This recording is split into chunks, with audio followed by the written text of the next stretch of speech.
بسم اللہ الرحمن الرحیم ایاک نعبد و ایاک نستعین۔ میرے پاکستانیوں، بڑی تیزی سے اسلام آباد میں عدالت میں میرا توشہ خانہ کیس چل رہا ہے۔ ہمایوں دلاور صاحب پریزائڈ کر رہے ہیں اس میں، اور ہم نے کوشش بڑی کی ہے کہ چیف جسٹس اسلام آباد ہائی کورٹ، اور ہم بڑی دیر سے کوشش کر رہے ہیں کہ وہ ہمارا کیس ٹرانسفر کریں ہمایوں دلاور سے، کیونکہ یہ حق ہوتا ہے ایک جو ہر شخص کا، اس کا ہمیں آئین، ہمارا قانون حق دیتا ہے کہ اگر ہمیں ایک اعتماد ایک جج پہ نہیں ہوتا تو ہمارا حق ہوتا ہے کہ ہم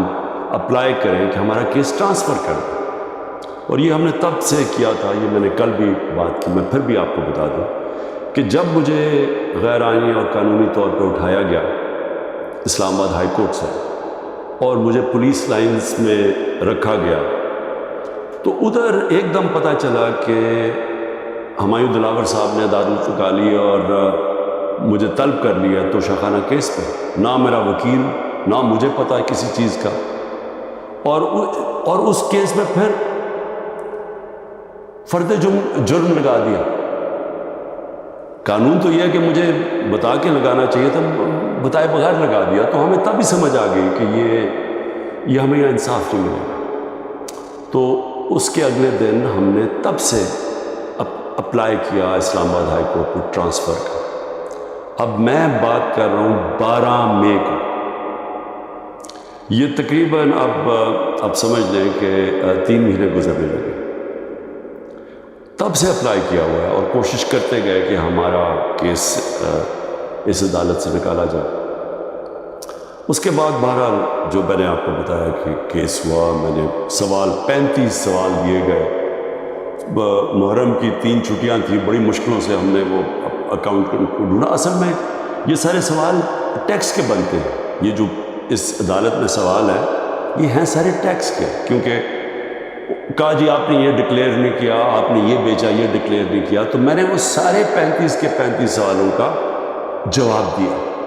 اور ہر ایک کا جواب میں کھڑے ہو کے عدالت میں ایک ایک کا جواب دیا۔ تو وہ جو ایک جگہ،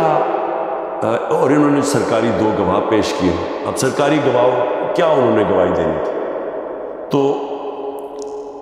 ہم نے کہا کیونکہ وہ جو جواب ہے اس کے لیے میرے اکاؤنٹنٹ کی ضرورت ہے، کیونکہ ایک 40 سال سے میرے اکاؤنٹنٹ وہی فارم ہے، میرے پاس جو پیسے آتے ہیں، جو میرے خرچے ہوتے ہیں وہ میں ان کو بتا دیتا ہوں، وہ پھر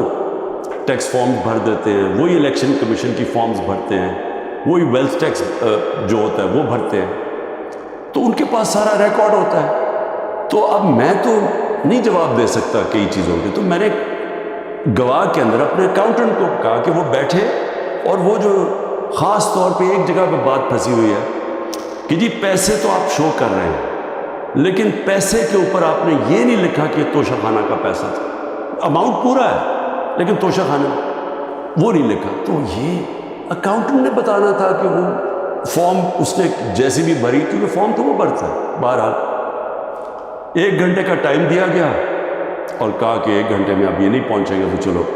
اب اکاؤنٹنٹ 1 گھنٹے میں کیسے پہنچ سکتا؟ یہ کوئی ملٹری ٹرائل تو نہیں ہو رہا۔ اس کو وٹنس ختم کر دیا، اور بھی ہم نے بلائے ہوئے تھے وٹنسز جنہوں نے گواہی دینی تھی انہی چیزوں پہ، اور جو میرا حق ہے۔ اب ایک فیئر ٹرائل ہوتا ہے کہ آپ کو موقع ملے کہ مجھے ایکیوز کرے، مجھے موقع تو دیں کہ میں اپنی صفائی پیش کر سکوں۔ نہیں موقع دیا گیا، اور بڑی جلدی سب کچھ تیزی سے کیا جا رہا ہے۔ چھٹیوں میں کبھی ٹرائل نہیں ہوتا، یہ آج کل عدالتوں کی چھٹیاں ہیں، چھٹیوں کے another day to day trial ہو رہا ہے، جلدی پڑی ہوئی ہے کہ کسی طرح یہ بس جلدی سے ختم ہو جائے، موقع بھی نہیں دے رہا ہے۔ 1 دن کیا ہو جائے گا کہ 1 دن ڈیلے ہو گیا، 2 دن ڈیلے ہو گیا، کون سی قیامت آ گئی؟ وٹنسز آئے، ہم تو مطمئن ہو جائیں کہ ہم نے اپنا کیس پوری طرح لڑا، لیکن چھٹیوں کے اندر بھی جلدی گئی ریٹ ہے